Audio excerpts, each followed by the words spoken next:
Kryetari i Lidhjes Demokratike të Kosovës, Lumir Abdixhiku, pritet të jetë kandidati i këtij subjekti për postin e kryeministrit në zgjedhjet e ardhshme.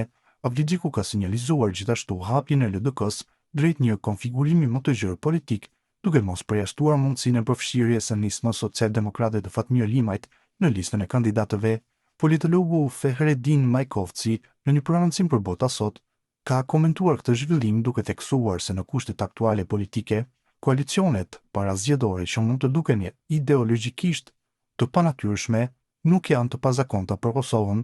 Ai ka vlerësuar se LDK-ja dhe Nisma mbeten parti me orientime të kundërta, por rrethanat po i shtyjnë drejt bashkëpunimeve pragmatike.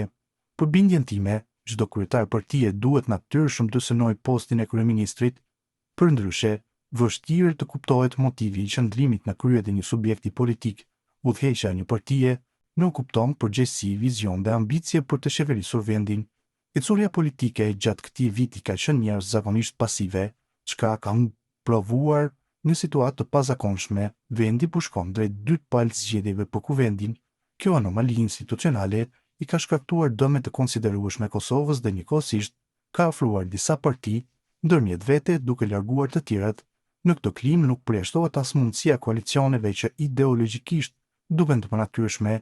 Megjithatë, politika kosovare ka prodhuar edhe më herët shembuj të tillë. Prandaj, lënia e hapur e opsionit për përfshirjen e nismës nga LDK-ja nuk është befasuese, është më shumë më reflektim i rrethanave aktuale, ku partitë po përpiqen të maksimizojnë rezultatin zgjedhor, ka thënë ndërtjetër ai.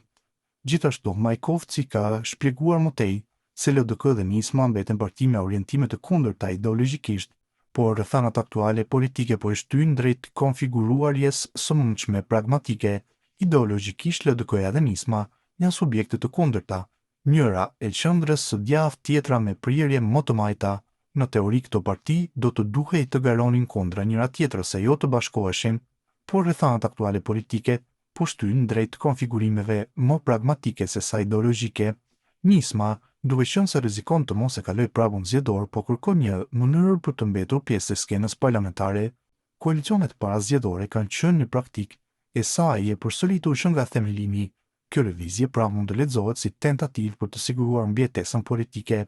Nga ana tjetër, LDK-ja mund të jetë e hapur me një marrëveshje të tillë nga motive kryesisht pragmatike, rritje e numrit të votave dhe konsolidime pozitës për të shndërruar në subjektin e dytë më të madh në vend. Me pak fjalë, ajo që i bashkon këto dy parti nuk është ideologjia, por nevoja për t'ju përgjigjur rrethanave aktuale politike, secila në funksion të rezultatit sa më të favorshëm në zgjedhjet e ardhshme, ka shtuar ai. Në vijim, ai ka theksuar se pavarësisht dallimeve të theksuara ideologjike, LDK dhe Nisma mund të gjejnë pika të përbashkëta në disa fusha të rëndësishme për vendin.